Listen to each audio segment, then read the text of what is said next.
Everyone, नमस्ते। आप सबका फिर से स्वागत है एक नए वीडियो में। और अभी शाम के 4 बज रहे थे। बच्चे यहाँ पे खा के और खेलने में लगे थे, क्योंकि श्री सुबह से इंतज़ार करती है अपनी बहन का कि कब दीदी आएगी और मैं उसके साथ खेलूँगी। तो दोनों बैठ के खेल रहे थे। बस सियाला को अब टाइम मिलता नहीं है खेलने का, क्योंकि स्कूल जाती है। स्कूल से अब ठंडी के दिन में क्या होता है, 3 बजने तक वो आती है। 3 तो कभी बस लेट होती है तो 3:30 भी बज जाता है। फिर दोनों बैठ के खाते हैं, तो टीवी भी देखना होता है, तो इसलिए खाते-खाते टीवी भी देखते हैं, तो ऑलमोस्ट 1 घंटा ले लेती है वो। और फिर उसके बाद वो आजकल तो वो स्केटिंग बंद कर रखा है ना, तो इसलिए उसे टाइम मिल जाता है, नहीं तो ना फिर उसे टाइम बिल्कुल नहीं मिलता था। फिर वो 8 बजे आना, फिर उसे और फिर रात का खाना, और फिर बैठ के ना पढ़ाई भी करनी होती थी रात को उससे। तो पहले तो रात को बैठ के ही सोनू जी पढ़ाते थे, लेकिन अब क्या है कि पेपर चल रहे हैं उसके, तो उसे पढ़ाई करनी होती है, तो इसलिए स्टेडियम जाना बंद कर दिया हमने अभी।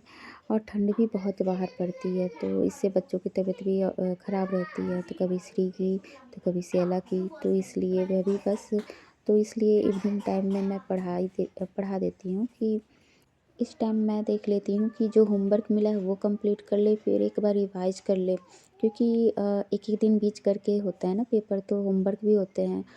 तो डायरेक्ट बच्चों को पढ़ाएँगे उस दिन याद नहीं होते हैं पेपर, तो इसलिए और फिर उसके बाद रात को एक बार और बैठ जाती है पढ़ने के लिए। तब उसके पापा थोड़ा देख लेते हैं, और फिर मुझे यहाँ पे खाना भी बनाना होता है, तो एक तो खाने में भी टाइम तो 1 घंटे लग ही जाते हैं। और श्री सब साथ में होती है ना, तो ज़्यादा ही टाइम लग जाता है, क्योंकि वो परेशान करती है। तो इस समय तक अभी तक सोनू जी आए नहीं थे, उनकी कोई मीटिंग थी, तो वो लेट आने वाले थे। इसलिए मैं और उसे बैठ के पढ़ा रही थी कि आप पढ़ लो, क्योंकि जब वो आएँगे तो थके होंगे, तो फिर वो ध्यान नहीं दे पाएँगे। लेकिन ना उनकी मीटिंग जल्दी ख़त्म हो गई थी, और फिर वो आवाज़ चेंज करके हमें बोल रहे थे बाहर से, तो हम डर गए थे। तो फिर इसलिए मैं स्माइल कर रही थी कि आप जल्दी आ गए।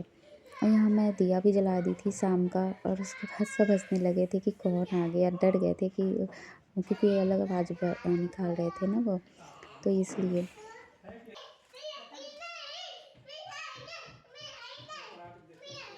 बैकग्राउंड देखा तो बच्चे कितने खुश हो गए थे पापा को देख के ना। इनको ना ज़्यादा अटैचमेंट पापा से ही होता है। और मैं यहाँ पे पाव भाजी बनाने के लिए सारे वेजिटेबल को ना एक ही साथ उबालने के लिए चढ़ा दिया था मैंने। तो उसमें बस मटर नहीं था, बाकी गोभी, बीन्स सब चीज़ें थी। जब और यहाँ पे ना बाहर बहुत ज़्यादा ठंड हो रही थी ना, इसलिए हमने हीटर की ज़रूरत महसूस हो रही थी, क्योंकि बाहर से आओ ना तो ठंडी-ठंडी एकदम हाथ-पैर हो जा रहे थे। फिर लगा कि अचानक अगर ठंड आ जाएगी, तो हीटर को एक बार चेक कर लेते हैं। तो इसे जब हम चेक कर रहे थे, तो एक ही जल रहा था, दूसरा नहीं जल रहा था, तो इसे हम बनवाएँगे।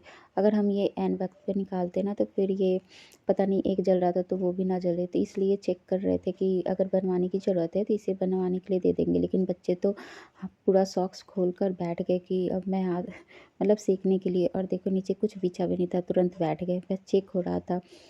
फिर थोड़ी देर वो लोग श्री के लिए तो ये फर्स्ट टाइम है हीटर को देखना और ये करना, क्योंकि अभी 2 साल की है ना, तो पिछली बार तो उसकी याद होगा नहीं। यहाँ पे सारी सब्जियाँ बॉइल्ड हो गई थी, तो मैंने ना पीसेस में कट नहीं किया था, डायरेक्ट बस खड़े-खड़े उबाल दिया था, उबालना ही था। पर मेरे से यहाँ गलती हो गई थी कि हल्दी, नमक नहीं डाला था। उबालने समय ही डाल दो ना हल्दी, नमक, तो सही रहता है, टेस्ट उसमें मतलब नमक आ जाता है। फिर मैं ऊपर से यूज़ करूँगी। और ये मैं ना बहुत दिन पर बना रही थी, इसलिए थोड़ा-सा ना भूल-भूल जाते हैं। जब ज़्यादा दिन पर कोई चीज़ें बनाओ ना रेसिपी, तो याद भी नहीं रहती बहुत कुछ है। और यहाँ पे ये सांभर मसाला नहीं था, तो क्योंकि ये सब चीज़ें जल्दी बनती नहीं है, और ठंडी के दिन में इसलिए जल्दी बनता है ना। ये सारे वेजिटेबल होते हैं, ऑप्शन होते हैं आपके पास, तो इसलिए आपको बहुत सही लगता है कि चलो पाव भाजी में सारे वेजिटेबल भी हैं, पीस देने पर ना पता भी नहीं चलता बच्चों को। तो और ये ना बिना प्याज लहसुन के बनता है, इतना मेहनत भी नहीं लगती। बस सब्ज़ी को उबालो, हल्दी नमक डालो और सांभर मसाला डालो। और फिर इसमें ना एक चीज़ और ऐड करेंगे, इसमें हम नींबू भी ऐड करेंगे। और इसमें ना आलू मैं ऊपर से बॉइल्ड की थी, मतलब पहले का बॉइल्ड करके रखी थी, तो इसलिए मैंने सब्ज़ी के साथ बॉइल्ड नहीं किया था, इसलिए थोड़ा-थोड़ा करके डाल रही थी कि ज़्यादा ना हो जाए। और गाढ़ा भी रहना चाहिए, ज़्यादा पतला भी नहीं होना चाहिए। तो इसको पूरा मैश कर दूँगी अच्छे से, क्योंकि सब्जियां पूरी मैश रहेंगी ना तो बच्चों अच्छे से खा सकते हैं। और यहाँ पे ये नींबू का रस है, तो आधा नींबू था मेरे पास, तो आधा नींबू का रस मैंने डाल दिया और सारे वेजिटेबल को अच्छे से मिक्स कर दिया था मैंने। सांभर मसाला ऑलरेडी तीखा होता है, इसलिए इसमें मिर्च का यूज नहीं करते हैं। और श्री तो शायद नहीं खा पाए क्योंकि ये तीखा था। ज़्यादातर मैं ठंडी के दिन में ही ये बनाती हूँ, गर्मी में ज़्यादा सब्जियाँ होती नहीं हैं। अगर श्री को खाना होगा ना तो बस ब्रेड लेके खा लेगी, लेकिन भाजी तो नहीं खा पाएगी क्योंकि मसाले उसके तीखे होते हैं। अगर मसाला नहीं डालूँगी ना तो फिर वो मज़ा नहीं आएगा खाने में। तो श्री के लिए मैं अलग से दूध रोटी भी बना सकती हूँ, वो दूध रोटी भी खा सकती है और टेस्ट करने के लिए बस ब्रेड खा लेगी। यहाँ पाव को सेकने के लिए बस बटर और भाजी जो मैंने बनाई थी उसको मैं डालकर और फिर उस पर से ना फिर मैं पाव को डालकर दोनों तरफ से सेक लूँगी। इसमें रेड कलर भी डालते हैं और या तो कश्मीरी मिर्च डाल सकते हैं, लेकिन ना भाजी से ही डालने से ये देखो वो बिल्कुल बाज़ार वाले लुक आते हैं। तो ये ही ट्रिक मैंने अपनाया और ऐसे ही मैंने फिर बटर लगा के फिर निकाल दिया था। और जब मैंने ये मेरा ना मैं कट कर रही थी ना तो टूट भी गया था, तो श्री के लिए भी निकाल लिया था क्योंकि श्री का तो कुछ पता नहीं है, वो श्री सेला को देखेगी ना तो वो भी खाने के लिए मांगेगी।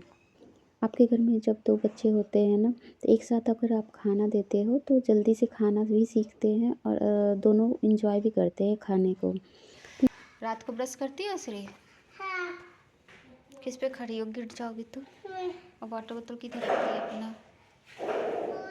रगड़ो अच्छे से रगड़ो। मैंने बेडशीट भी बाहर फैला दिया था, 2 बेडशीट धुला था तो रात को ही धुल दी थी मैं और उसको अंदर करके डाला था क्योंकि अंदर उस पर ना ओस से गीली नहीं होगी। यहाँ पे दोनों बच्चे ब्रश कर लिए थे और श्री को देखो ये पानी लेके कुल्ला कर रही थी। चॉकलेट भी खाते हैं ना तो बच्चे को भी हैबिट हो जाती है रात को ब्रश करने की। यहाँ मेरा भी ब्रश फेस वॉश सब हो गया था और फिर मॉइस्चराइज़र वगैरह सब लगा ली थी मैं। और फिर भी कुछ ना कुछ बचा रह जाता है और बच्चों को ना दूध देना था तो श्री तो पिएगी, सेला मना कर रही थी, तो इसलिए मैंने बस श्री के लिए थोड़ा सा दूध बना लिया।